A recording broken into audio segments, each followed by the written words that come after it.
Babae, paliguan mo ako ng iyong mga halik, pagkat mas matamis pa kaysa katas ng ubas ang iyong pag-ibig. Kay sarap amuyin ng iyong pabango, at ang ganda ng pangalan mo. Kaya hindi katakataka mga dalagay na papaibig sa iyo. Sige na o aking hari, dalhin mo ako sa iyong silid. Mga babae ng Jerusalem, sa piling mo kami ay maligaya. Mas gusto pa namin ang pag-ibig mo kaysa anumang inumin. Babae, tama lang na umibig sila sa iyo.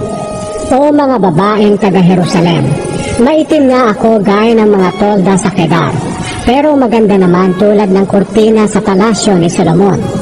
Huwag ninyo akong hamakin dahil sa kulay ng aking balat. Maitim nga pagkat nabibilad sa init ng araw. Nagalit sa akin ang mga kapatid kong lalaki, at doon sa ubasan ako'y pinagtrabaho nila. Dahil dito'y napabayaan ko ang sarili ko. Mahal, sabihin mo sa akin kung saan ka nagpapastol ng iyong mga tupa. Saan mo sila pinagpapahinga tuwing tanghali? Sabihin mo sa akin para hindi na ako maghanap pa sa iyo doon sa iyong mga kaibigan na nagpapastol din ng tupa. Dahil baka ako'y mapagkamalan na isang babaeng bayaran.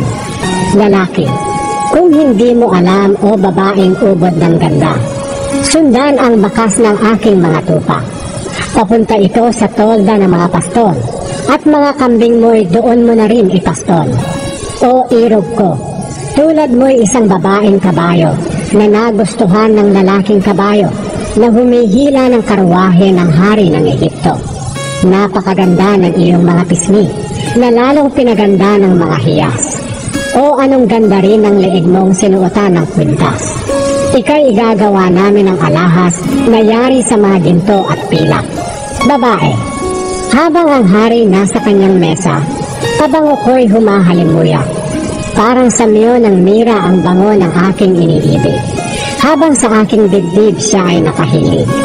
Ang mahal ko ay tulad ng kumpol ng mga bulaklak na hena na namumulaklak doon sa ubasan ng En-Gedi.